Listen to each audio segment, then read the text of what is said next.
My parents treated me like a miracle, while erasing my sister from existence, then ignored her passing. To celebrate my birthday, so I used her diary to reveal their abuse, and destroyed their lives with one perfectly timed moment of revenge. Growing up, my parents coddled me like I was some kind of miracle boy. Every little thing I did was celebrated, and everything I wanted was handed to me. Mediocre grades meant getting taken out to my favorite restaurants, and I had a weekly allowance of $35 at 6 years old. They posted every detail about my life on Facebook, bragging about me like I was their prized possession. But the problem was, I wasn't their only kid.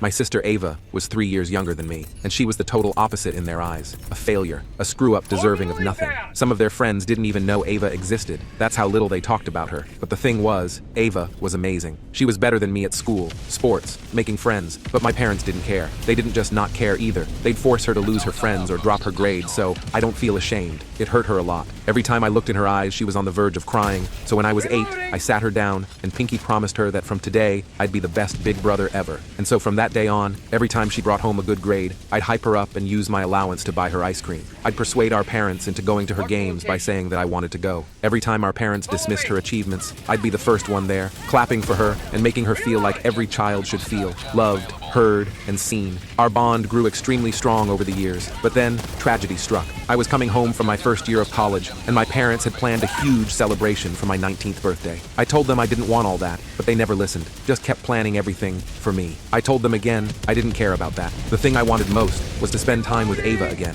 She was 16 now, bright and full of life despite everything she went through. They just chuckled at me, saying why would I want to spend time with their reject little sister? I ignored them. A few days before my birthday, Ava came bouncing into my room, holding the scrapbook she'd been making for months. She showed me pages filled with pictures and memories from our childhood. It's not finished yet, she said, smiling proudly. I still need a few more things to make it perfect. I hugged her tight. And then, just 3 days before the party, it happened. Ava was in a horrible car accident on her way to get art supplies for the scrapbook. She didn't make it. I collapsed to the floor when I heard, crying so hard it felt like my soul was tearing apart, and all my parents could do was exchange a cold glance. My mother's first words were, "We'll need to adjust the birthday arrangements." The days after felt surreal. My parents mechanically arranged a sparse funeral, barely seeming to register what had happened. Instead, they obsessed over the details of my birthday party. When I begged them to cancel, my mom just said cheerfully, "Life goes on. Ava wouldn't want us to cancel your special day," but all I saw was them spending more time choosing my birthday cake than Ava's coffin. Cleaning out her room was unbearable. I sat in the middle of her floor, surrounded by her clothes and art supplies, tears streaming down my face. That's when I found her diary. Every page broke me a little more, reading about how deeply she felt our parents' rejection, but never blaming me. "Max is the only one who sees me," she wrote. "He makes me feel like I matter." The scrapbook was there too, unfinished. At the funeral, I gave a eulogy that left everyone in tears. Everyone except our parents, who stood there, expressionless. Afterward, Dad pulled me aside, whispering, "Let's put this behind us. We have your birthday dinner reservations at 7. I felt sick to my stomach. On my birthday, the house was decorated lavishly. My parents handed me expensive gifts and revealed a huge cake reading, "Our perfect son." I sat there numb with grief until Mom chirped, "Enough moping, Max. Ava had her day yesterday. Today is about you." It was like getting punched in the gut. I stood up, shaking with anger and sadness, asking how they could possibly celebrate. My father calmly replied, "We've always known you were special." Ava understood her place. That's when something snapped inside me. I exploded, telling them exactly how Ava felt, unloved, invisible, and how I spent my entire life trying to shield her from their cruelty.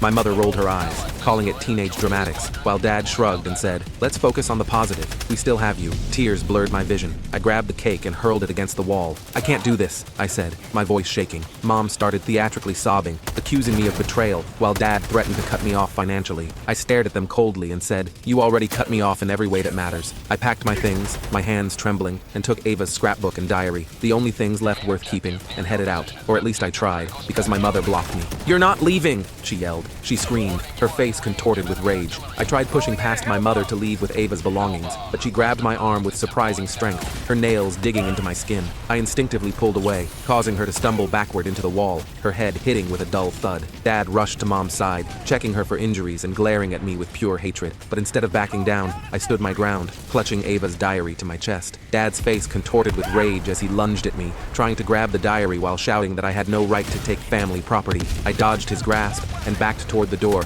telling them I was leaving and they couldn't stop me. But Dad threatened to call the police and report me for assault and theft. Panic surged through me as I realized they might actually take Ava's memories away from me. So I quickly stuffed the diary and scrapbook into my backpack. Mom recovered and started crying dramatically, begging me not to leave and saying they'd forgive me if I stayed, but her tears seemed hollow after years of watching her ignore Ava's pain. I told them I needed space and would be staying with my roommate Jake for a few days, hoping this compromise would diffuse the situation. Dad seemed to calm down slightly at my more reasonable tone and reluctantly stepped aside, but as I reached the door, he whispered, "If you leave now, don't expect any more tuition payments." I paused, the reality of potentially losing my education hitting me hard, but remembering Ava gave me strength to walk out anyway, saying, "Some things matter more than money." I crashed at Jake's apartment, emotionally exhausted but relieved to be away from my parents. But after 3 days, my bank account was suddenly emptied, and my credit card declined when I tried to buy groceries. I called the bank in a panic, only to discover my parents had removed me from our joint accounts and canceled the cards they had co-signed. I applied for emergency financial aid at the university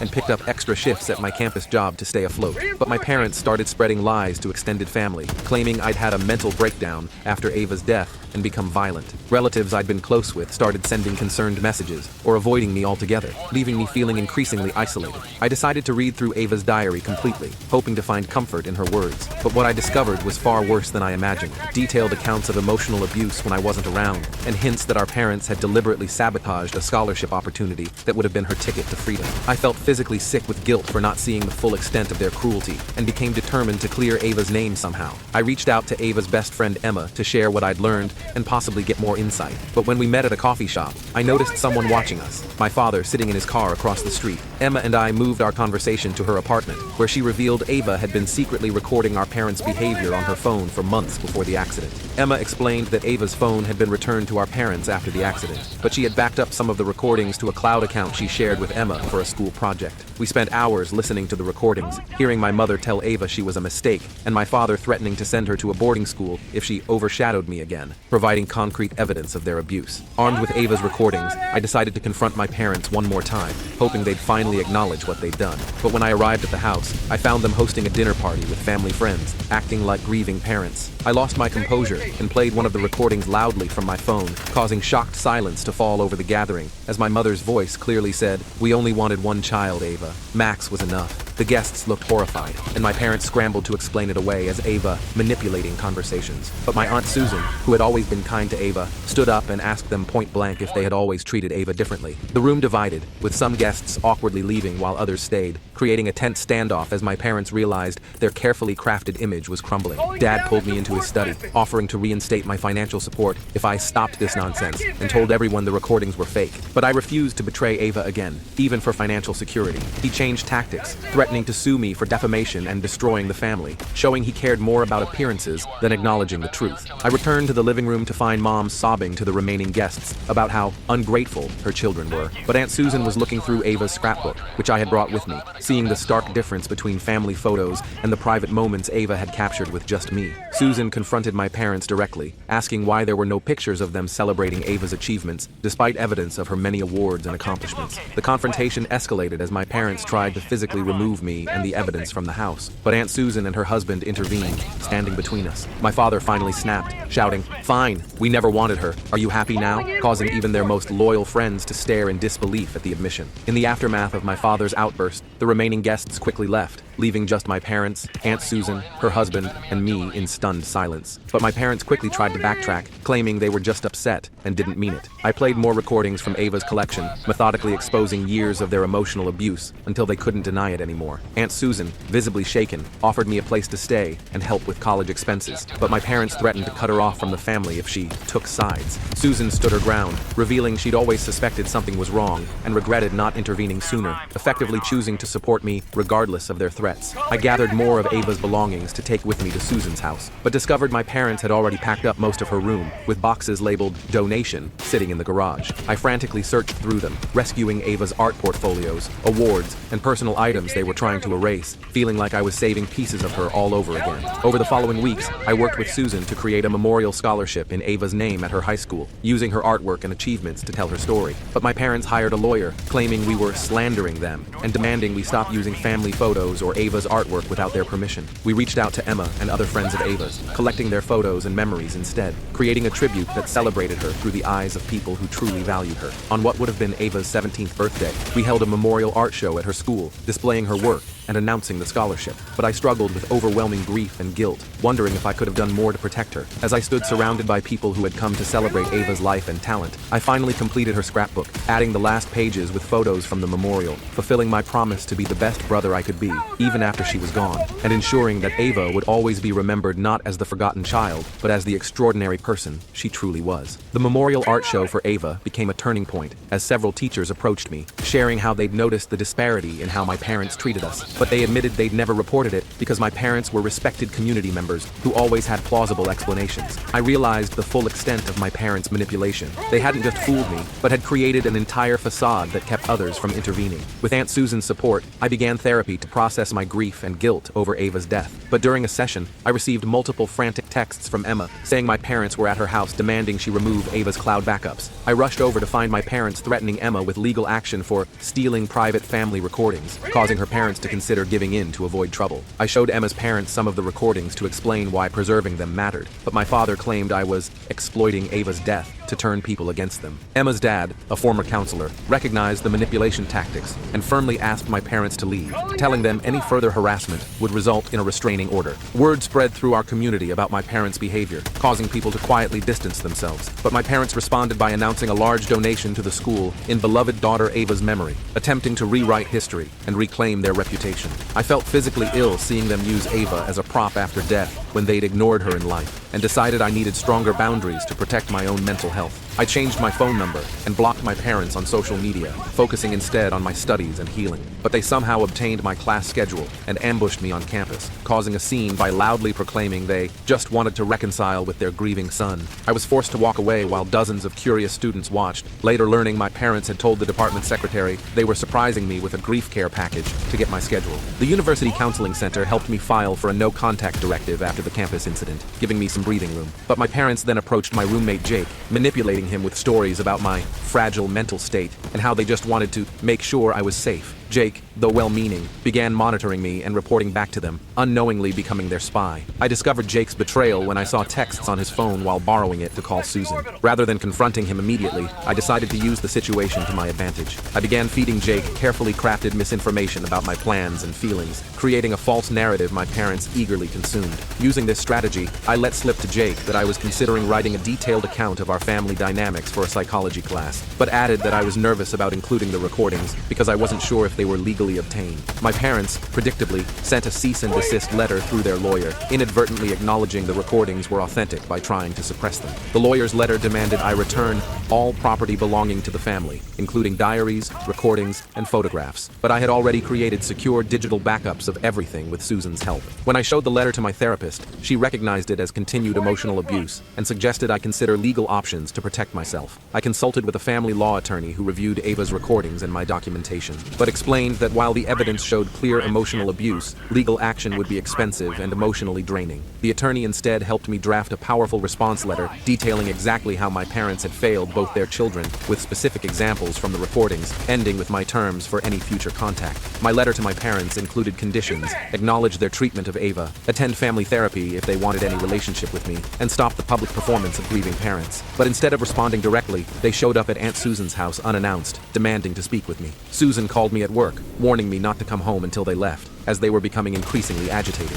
I finished my shift and headed to Emma's place instead, but noticed my father's car following me through traffic. When I took several random turns to confirm I was being followed, he stayed right behind me. I drove directly to the police station, where I explained the situation and asked for help, resulting in an officer speaking to my father about harassment. The police intervention temporarily stopped the following, but escalated my parents' tactics as they began contacting my professors with concerns about my academic performance. But one professor, Dr. Chen, had lost her own sister and saw through their manipulation. She connected me with the dean of students, who implemented additional protections for my educational privacy. With the university now aware of the situation, I felt safer on campus. But my parents pivoted to a new strategy, reaching out to mutual friends and family with a story that I was keeping Ava's ashes from them and preventing proper closure. I had to contact the funeral home for documentation, proving my parents had declined receiving her ashes, choosing the cheapest disposal option instead. The funeral home's documentation exposed another lie, causing several family members to finally see the pattern of manipulation. But my parents, cornered by the truth, made one last desperate move, showing up at my workplace claiming a family emergency to get me to come outside. When I refused to leave my shift, they created a scene so disruptive that my manager had to threaten to call security, putting my job at risk. After the workplace incident, I decided I needed to confront my parents once and for all, arranging to meet them in a public park with Susan present as a witness. But when we arrived, I was shocked to see they'd brought several family members and friends, attempting to stage an intervention for my unhealthy obsession with Ava's death. I remained calm and addressed the group directly, asking if they knew why they had really been gathered. I connected my phone to a portable speaker and played a compilation of the most damning recordings of my parents' treatment of Ava. But my father lunged forward, trying to grab my phone and stop the playback. Susan stepped between us, while the assembled friends and family members listened in growing horror to my mother telling Ava she was nothing compared to her brother. As the recordings continued, some family members tried to leave, uncomfortable with what they were hearing. But my parents blocked their path, insisting everything was being taken out of context. My cousin Tyler, who had been close to Ava, stood up and shared his own observations of how they treated her at family gatherings, opening the floodgates for others to speak up. One by one, people shared small moments they'd witnessed, Ava being ignored at Christmas while I received piles of gifts, her achievements being dismissed, the constant comparisons, creating a devastating collective testimony. But my parents became increasingly defensive, eventually shouting that everyone was ganging up on them. My usually quiet grandfather stood up and told them, "I've heard enough," before walking away, followed by almost everyone else. Left with just us and two stubborn family friends, my father finally dropped the facade, coldly stating that they had always known I was the special one, and Ava was just average. But I pulled out the final piece of evidence, Ava's academic records showing she had qualified for advanced placement in multiple subjects, alongside rejection letters with my parents' signatures declining these opportunities. Their last supporters finally saw the truth, leaving my parents truly alone with the consequences of their actions for the first time. In the weeks following the park confrontation, extended family rallied around me,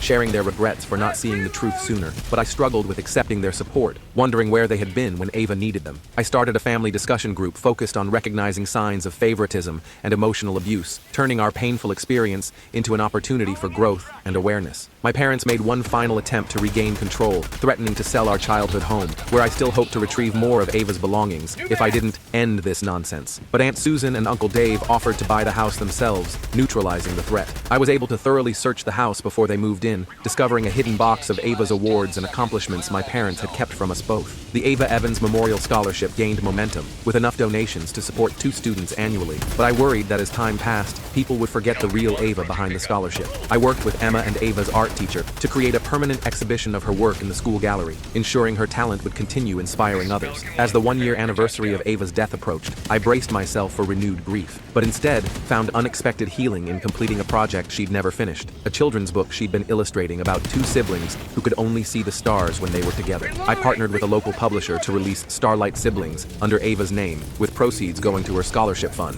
At the book launch, I prepared myself for my parents possibly showing up to cause a scene, but instead received a thin envelope containing a brief note acknowledging they had made mistakes with Ava, along with her birth bracelet from the hospital. While it wasn't the full accountability I'd hoped for, I recognized it as perhaps the first honest moment from them in years. Not enough for reconciliation, but enough to help me move forward, knowing that through the scholarship, the art exhibition, and now her book, Ava had finally become visible to everyone. Her light no longer dimmed by anyone, her story told in her own voice, and her legacy one of creativity and resilience, rather than victimhood, fulfilling my childhood promise to be the best brother possible by ensuring she would never be forgotten or diminished again.